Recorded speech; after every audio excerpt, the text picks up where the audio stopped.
અત્યારે મારી પાછળ બેકગ્રાઉન્ડમાં તમે પાંજરાપોળ રાજકોટ જોઈ રહ્યા છો.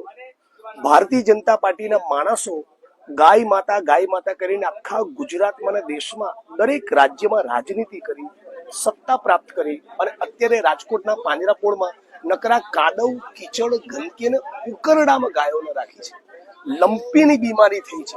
સેંકડોની હજારો ગાયો સૌરાષ્ટ્રમાં અને રાજકોટમાં સાફ થઈ ગઈ. એક આરએસએસ અને ભારતીય જનતા પાર્ટીનો માણસ એક શબ્દ બોલ્યો નથી. આ લંપી બીમારીને કારણે બીજી બધી ગાયો મરવાની છે.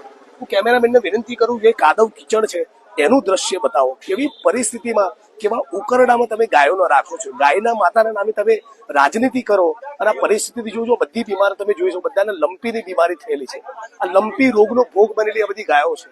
અને થોડાક દિવસ પૂર્વે અમારા સૌરાષ્ટ્રના મિત્રોના કહેવા પ્રમાણે, સૌરાષ્ટ્રના રાજકોટના અમારા કોંગ્રેસના મિત્રોના કહેવા પ્રમાણે રાજકોટ શહેરમાં થોડા સમય પૂર્વે લગભગ 1.5 લાખ ગાયો હતી. આજે 15,000 ગાયો નથી બચી.